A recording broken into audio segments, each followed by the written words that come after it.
So a typical scenario is you're given instructions, you violate those instructions, the FAA then says, got a number to call, when you land, please call this number.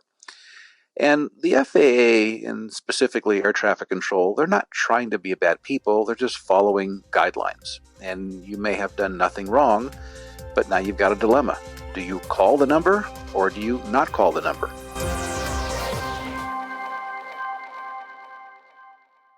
That's attorney Scott Williams talking about the words that pilots dread. Advise when ready to copy a phone number.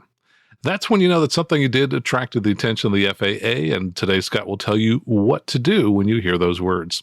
Hello again, and welcome to Aviation News Talk, a weekly show with relevant news and flying tips for pilots and student pilots like you.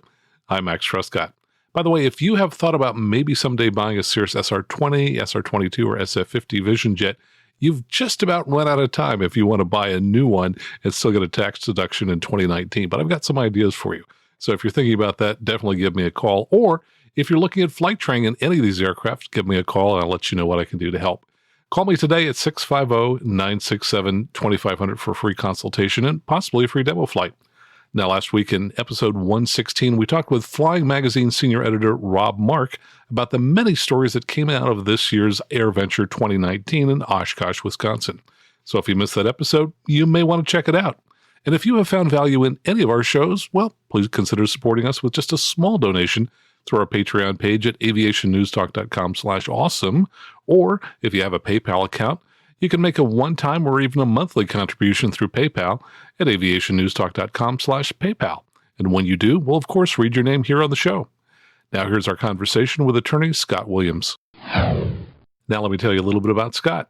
Scott is the founder and principal attorney of the General Aviation law firm. He's a commercial pilot with multi-engine and instrument ratings, and he's logged over 2,000 hours. He's also a panel attorney for the AOPA Pilot Protection Services, which is an add-on service that you can sign on in addition to your AOPA membership that gives you access to legal and medical professionals. And he's also a member of the Lawyer Pilots Bar Association. He owns a 2006 Cirrus SR20, and he's on the board of directors of COPA, the Cirrus Owner and Pilots Association. Scott, welcome to the show. We're delighted to have you here. Max, glad to be here. Well, I know pilots in general are very interested about legal kinds of things because they want to stay out of trouble. And yet, I'm sure every pilot at some time has heard someone on frequency be told, please advise when ready to copy a phone number. So tell us about that. When does that typically happen, and what should we do and what should we not do? Sure. Well, the FAA has certain internal guidelines that are not known to us pilots, that if a possible pilot deviation occurs, they're required to get information from the pilot and attempt to have the pilot call the FAA or air traffic control to give them their information. So a typical scenario is you're given instructions, you violate those instructions, the FAA then says, got a number to call, when you land, please call this number. And the FAA, and specifically air traffic control, they're not trying to be bad people, they're just following guidelines. And you may have done nothing wrong, but now you've got a dilemma. Do you call the number or do you not call the number? Technically, they can't do anything to you because you don't call. However, you might be able to resolve things at a lower level if you do. So who is your first call to? It should be to your attorney, somebody who understands the aviation system and the FAA and the FSDOs. Often, I'll get on the phone with a client, find out what's going on, and in many cases, we can resolve it right then and there with air traffic control. Sometimes it goes further to FAA Flight Standards District Office, aka FSDO. And if it gets that far, most of those get resolved with nothing more than a phone call and I'm sorry, and that's that. For the few cases that go to enforcement actions, we don't want to say anything wrong in the initial stages that can be used as evidence against the pilot later. Now, enforcement action, I guess that's kind of the most severe thing that could happen. What's the hierarchy of things that can happen when we get entangled with the FAA? If the investigation starts, the FAA is required to send the airman a letter of investigation along with a warning as to the airman's rights under the pilot's Bill of Rights. And at that point, it usually begins with an informal discussion with the FSDO, and an ATQA is filled out, in which the FAA records time and type, time in the last 90 days, how the pilot was feeling, just basic information about the flight. And the good news is, with the FAA's new compliance program, most matters get resolved with just a phone call or counseling and sometimes remedial training. Very few cases today are going to enforcement actions compared to 5 years ago. So I want to get to enforcement actions in a second, but let me ask about the NASA form. Is that something that I should be planning to fill out even before I'm talking with the FAA? So the good news is you have 10 days from the day that you knew or should have known about a violation to file a NASA form, Aviation System Reporting Service, and you've got 10 days to get it done. So I always tell pilots, file early and file often. You can file as many NASA forms as you want. You can file one every day for breakfast. And at least if you file the NASA report, it's going to stay the penalty of any certificate action. It won't stop the violation from going on your record, but it at least stays penalties such as a suspension of your certificate. I'll put a link to the NASA form in the show notes so people can find out more information about that. Someone once told me that the FAA might wait 10 days to contact you just to prevent tipping you off that you ought to file one of those forms. Have you heard of that before? I have not heard any credible evidence of those accusations. I find that the FAA, they're generally good people that are trying to do their job. They're not really the tricksters that some people will allege them to believe. Yeah, I would agree. My interactions with them have been all positive. Well, let's talk about some enforcement actions. What are kind of the things that you're seeing commonly? Right now, the cases that go to enforcement are the ones where the FAA feels there was a willful or deliberate intent to violate a regulation. For example, you haven't had a BFR for 4 years, and the FAA says, hey, it's one thing if you missed it by a few days or a week, but you're supposed to know that you need a BFR every 2 years. And if you haven't had one for 4, or in the case of one of my clients, 11, and kept flying anyway, the FAA did not want to resolve that with counseling. They took action. Yeah, they kind of get ticked off about that. I flew with a local doctor a couple of times, but I know that he didn't like to spend money on training, and so I didn't see him very often. But I did hear from him when he called to say that he had been violated for being off 300 feet in the Class B, and then, oh, by the way, they found he hadn't had a BFR in 5 years, which didn't surprise me. As of right now, the FAA does not track when pilots do or don't receive a BFR until there's an investigation for unrelated reasons. And that's when they say, let me see your logbooks. So what other kinds of trouble are people getting into? The ones that would cause enforcement actions would be items of fraud or non-truthful representations to the FAA. A classic example is airman fills out their medical application for renewing their medical certificate, and they don't list the DUI they had a year ago or something along those lines. And if the FAA thinks that you were not truthful in your application, it's a fraudulent misrepresentation, and they will move not just to suspend, but they will move to revoke your certificate. Wow. And if your certificate's been revoked, you basically have to start doing your check right all over again, right? Correct. They usually allow for credit for the experience. They don't take that away from you, but you still have to usually wait a full year after revocation before you can reapply, and then you're taking every written test and every check right all over again. So a couple of years ago, I spotted someone who was doing some weird stuff in the pattern, and after he landed, I looked on the scheduling system and found that he was a solo student at a local flying club, but that he was carrying a passenger at the time who was not a flight instructor. And I mentioned this to the club, and they didn't particularly pursue it because, but this student said, oh, no, I wasn't, flying with a passenger. I've subsequently read of people who've actually been given prison time for that offense. What leads to, that kind of severe penalty?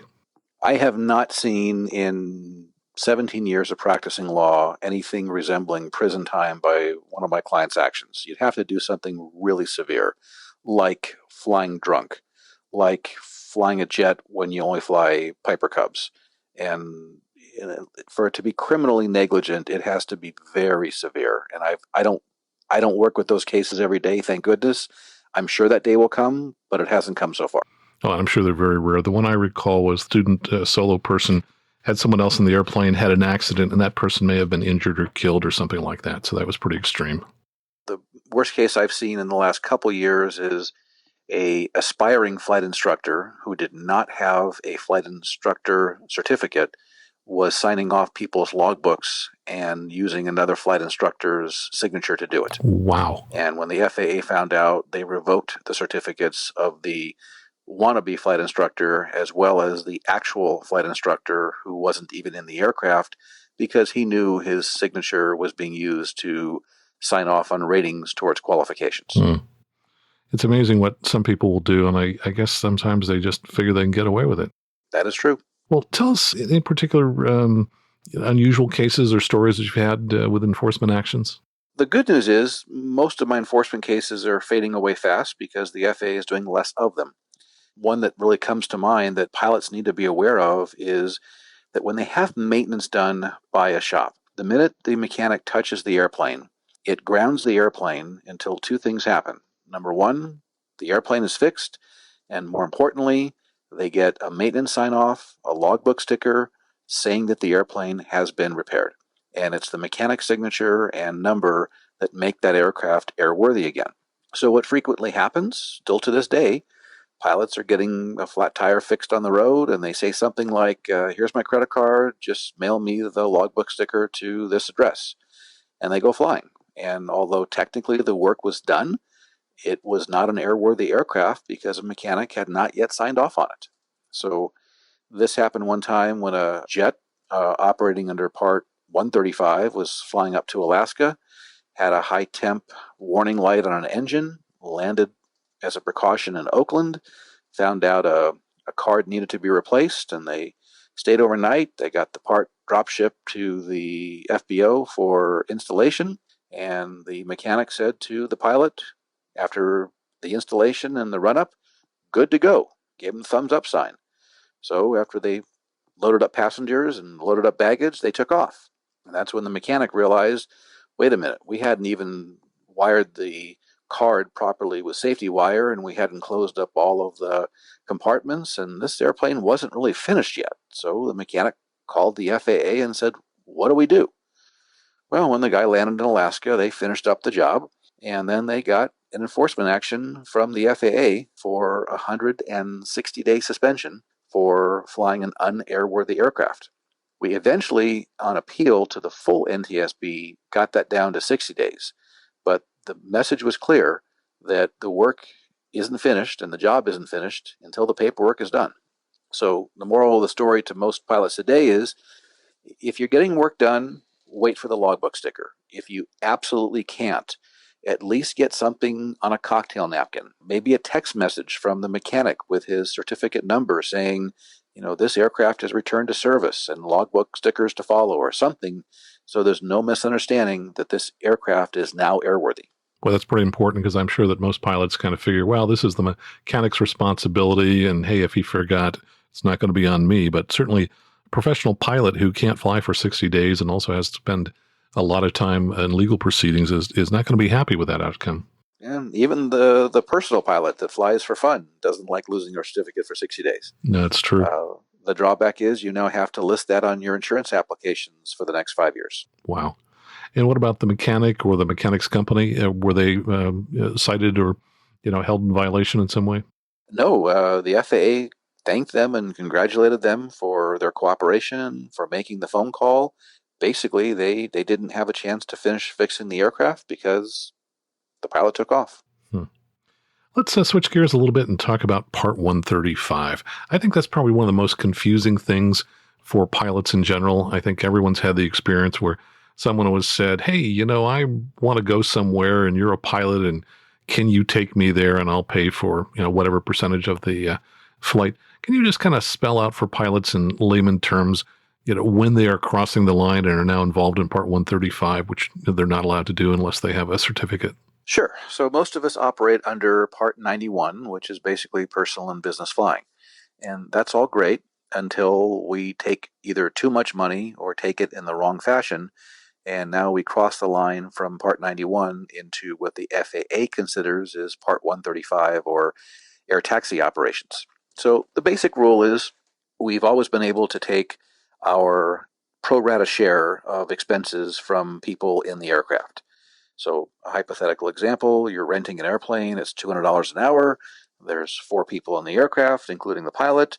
If everyone pays $50 an hour, that's usually fine.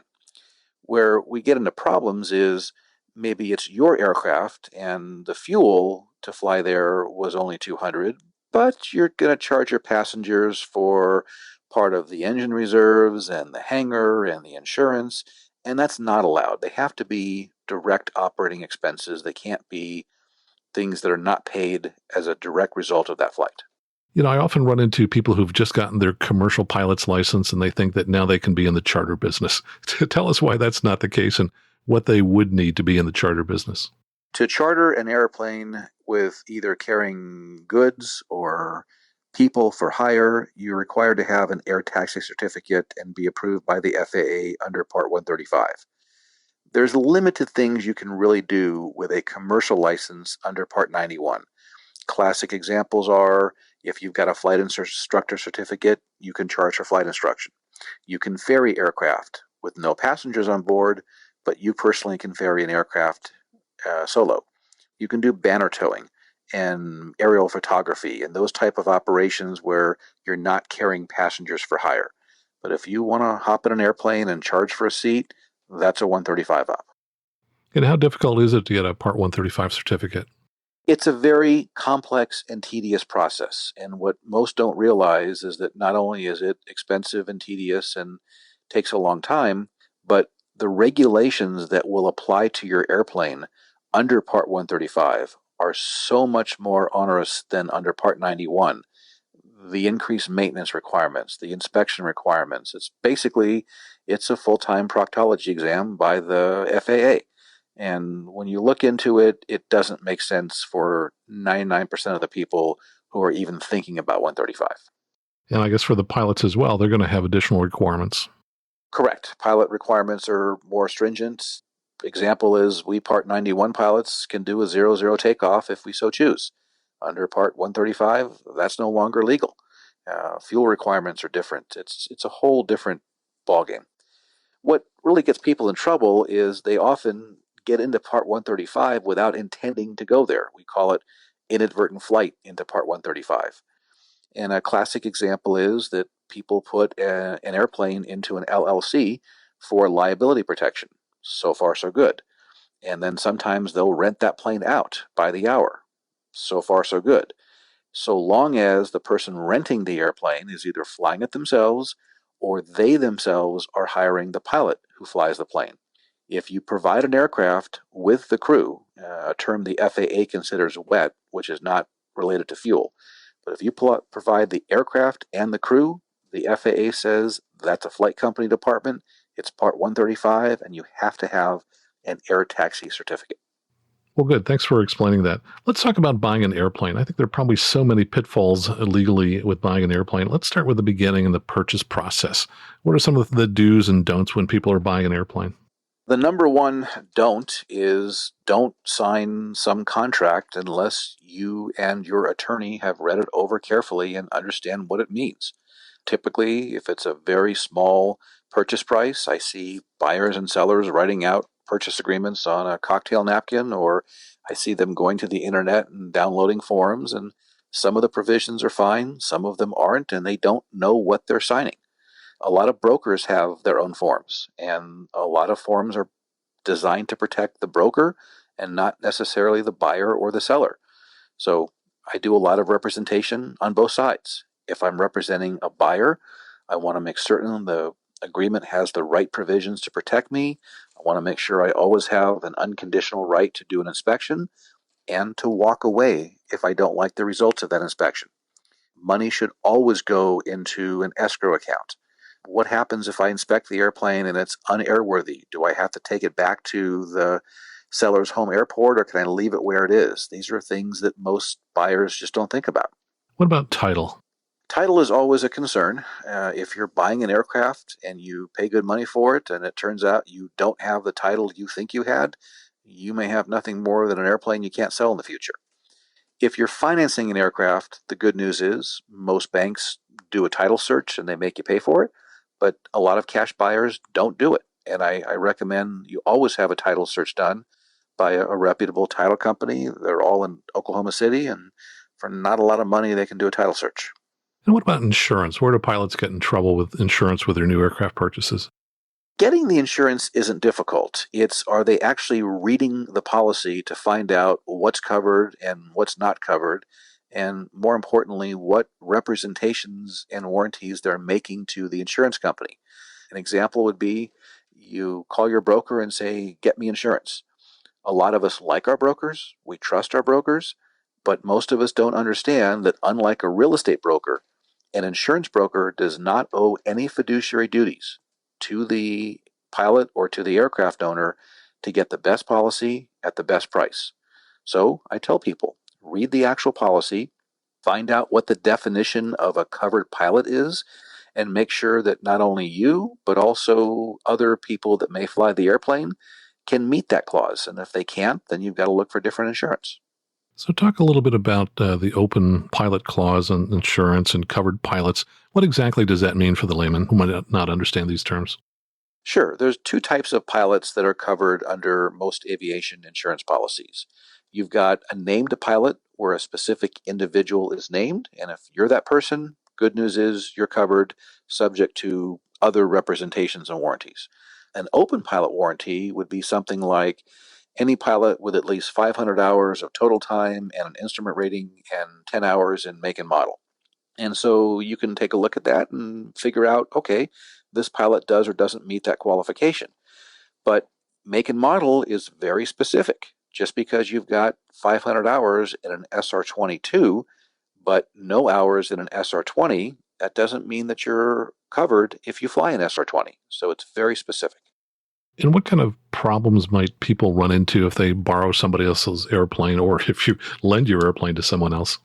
Problem number one is that pilot isn't covered under the insurance. And unlike homeowners and auto insurance, where consumers have a lot of state consumer protection rights, those protections don't exist in the aviation insurance world. It's really let the buyer beware. The other problem people get into is a covered pilot is flying the airplane, but maybe didn't comply with all of the representations and warranties that are ongoing. For example, some carriers require that an IPC be done once a year, even if you otherwise have instrument currency. And if you didn't take an IPC, that can be grounds for a carrier to deny coverage. I know a case that just happened a year and a half ago. I represented a pilot. Cessna 172 took off out of Fox Field, went through the fence because he forgot to take the gust lock out of the yoke and totaled the aircraft. Fortunately, nobody was hurt.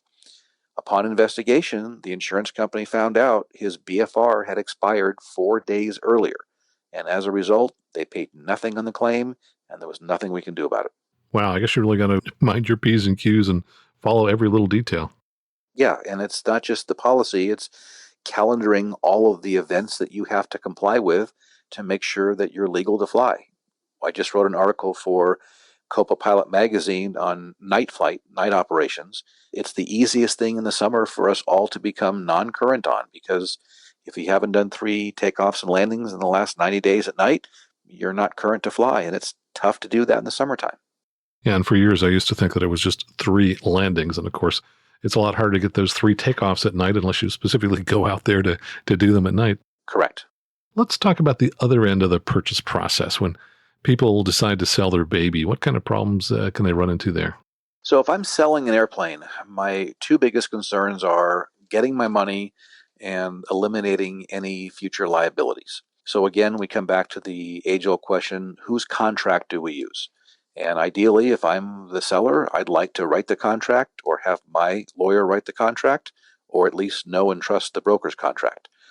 There's a phrase that is too often appears in aircraft purchase agreements, and it says something like, seller represents this aircraft as airworthy. Okay, that's a big mistake. As a seller, you don't know whether or not there's a hidden defect in the aircraft that renders it unairworthy, and you don't ever want to make that representation.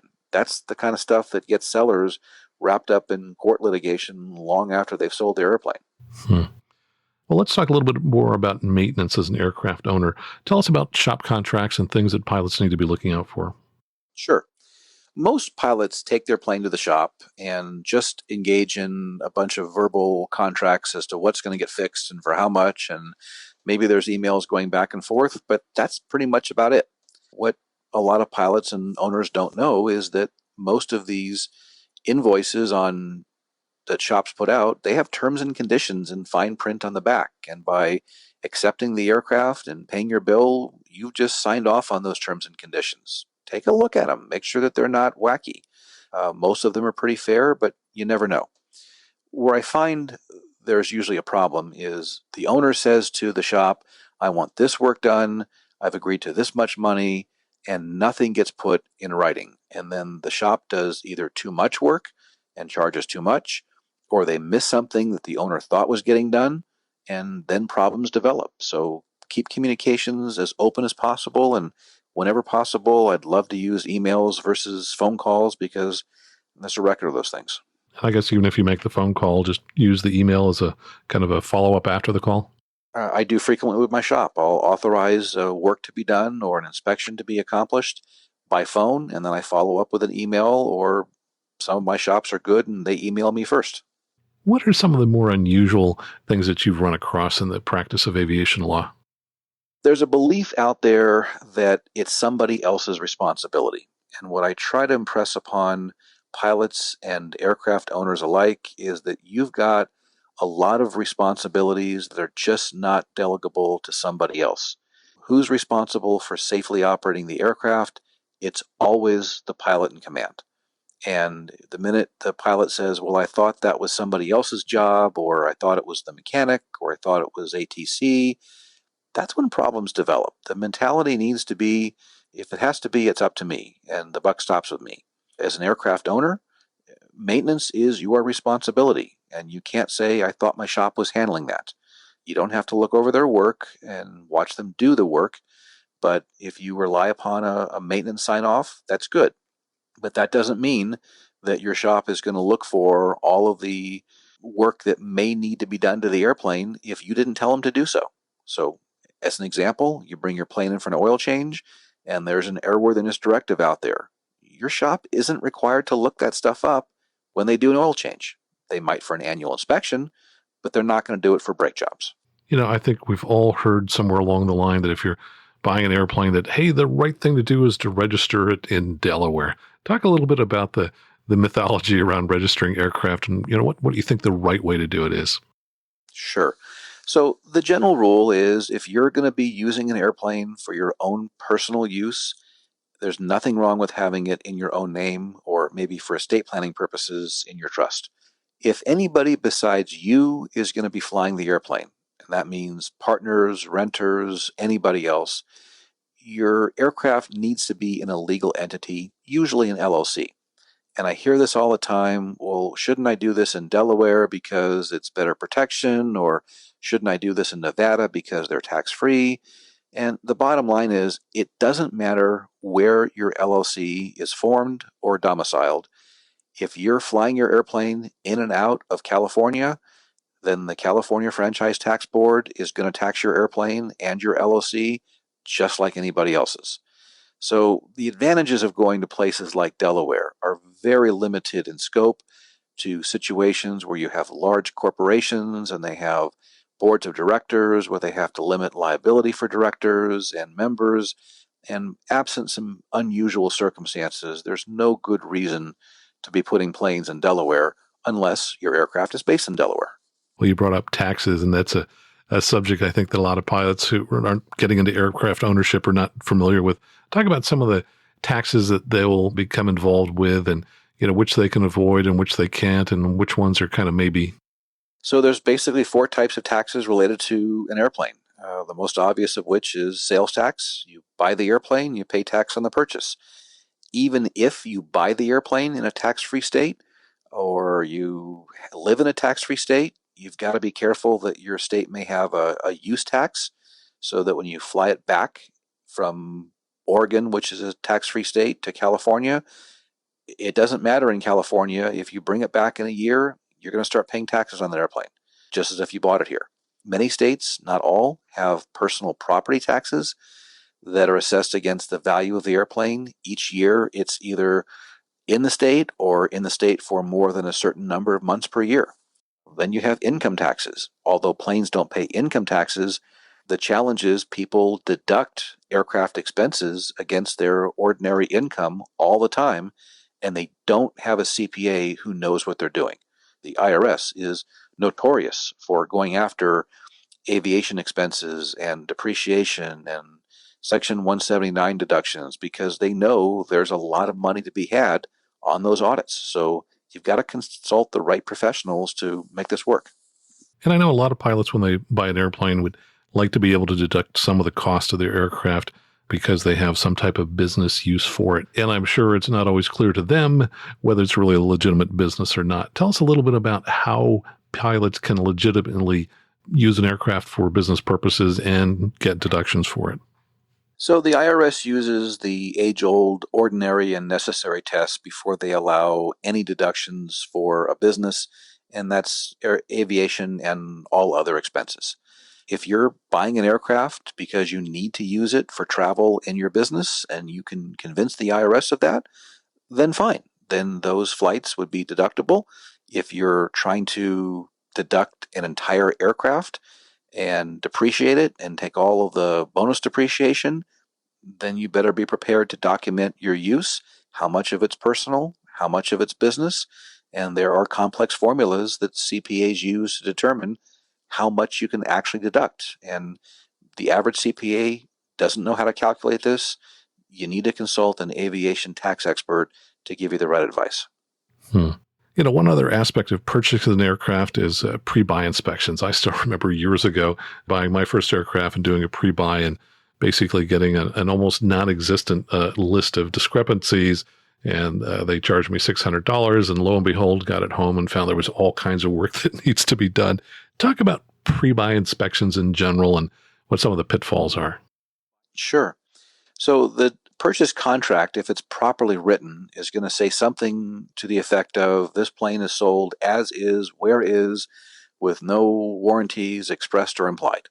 And that means let the buyer beware. So before you buy an aircraft, you should have a certified mechanic, preferably somebody who understands that make and model, do a thorough pre-purchase inspection. And unfortunately, the FAA doesn't regulate the definition of what a pre-purchase inspection is. So first things first, once you pick a shop, let's get a checklist out and figure out what they're going to do and for how much money. I should say, Max, that it's also important that you pick a shop that has not worked on the aircraft, at least in the last year and preferably ever, because now they've got a conflict of interest. If they find something, are they going to report to you their own maintenance that wasn't done right? Probably not. When the inspection process is complete, the buyer needs to have three options. Option one, they should be able to accept the aircraft as is. Option two, they should be able to reject the aircraft and walk away with no costs or penalties of any kind, save maybe their half of the escrow fees. Or number three, they can engage in a good faith negotiation with the seller and find out what discrepancies, if any, the seller is willing to repair as part of the purchase price. And what usually happens is the seller doesn't want to be responsible for the repairs, so they simply say, look, I'll give you a credit for X amount of dollars, and you take the plane as is, and everyone's happy. So one time, a Cessna 172 got sold in Santa Maria. Buyer took it from Santa Maria, flying it back home to New York. Everything was fine until he put oil in the plane in Texas and forgot to put the oil filler cap back on, and we all know what happens then. The engine don't run too well. So after they landed the plane on a dirt road in Texas and took the wings off for shipping, discovered a whole bunch of corrosion. And there was a fraud lawsuit by this buyer of this aircraft against the seller, claiming that they never disclosed all this corrosion and that it should have been caught in the pre-purchase inspection. The mechanic got sued too. And so the defense of the mechanic was very simply, you didn't ask me to look for hidden corrosion in the wings at the time of the pre-purchase inspection. It wasn't agreed upon. Now, what the mechanic should have had was a better checklist to defend himself, and the seller should have said, hey, I have no knowledge of any corrosion, but you always provide the seller the logbooks and let them inspect the prior work just to be safe. It's sad that so many people buy things and want to sue somebody else for all their problems. Sometimes it is what it is, and you've just got to move on. And I'm curious, tell us how you got into the business of aviation law. I'm thinking there might be a lawyer listening somewhere out there who was thinking, wow, that might be a fun thing to do.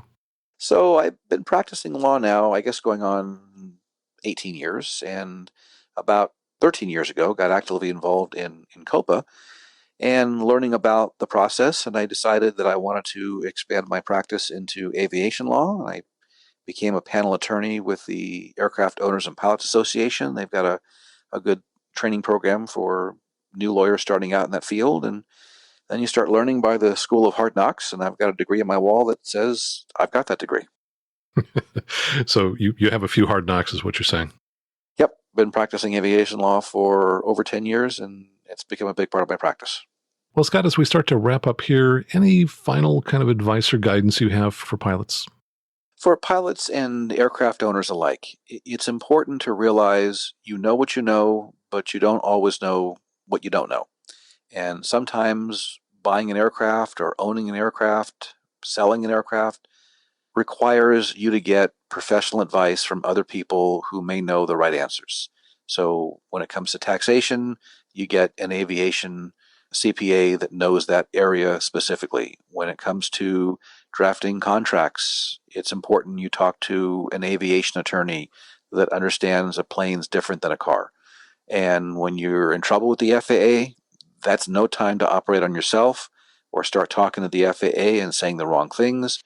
You need to contact a lawyer, if nothing else, at least to get advice on the side, even if you do decide to talk to the FAA on your own. Well, Scott, I want to thank you so much for your time here today. Where do people find out more about you and about the General Aviation Law Firm? Sure. All of our information is on our website, generalaviationlaw.org. Scott, thanks so much. I appreciate it, Max. Thanks so much. Well, there are times in aviation when we all need the help of an experienced professional, and I want to thank Scott Williams for telling us about some of those times. If you need to contact him, just check out our show notes where I've included a link to his generalaviationlaw.org website. Now, next week, I'll be answering some of the many listener questions that you've sent in that I just haven't gotten to yet. So if you have a question you'd like me to answer on that show, go out to aviationnewstalk.com and click on Contact at the top of the page. You can also use that contact form to reach me if you're interested in buying a new or used Cirrus, or better yet, just call me at 650-967-2500 and leave a message. I specialize in the Cirrus and work with people around the world. And please don't forget to tell your friends about this show, because that's how we get most of our new listeners, when people like you tell their friends about the Aviation News Talk podcast. And of course, a lot of pilots out there, they don't know what a podcast is. So just send them out to the Apple App Store or the Google Play Store, where they can download our dedicated Aviation News Talk podcast apps for iOS and Android. In the App Store, search for Aviation News Talk. And of course, the apps are free. So until next time, fly safely, have fun, and keep the blue side up.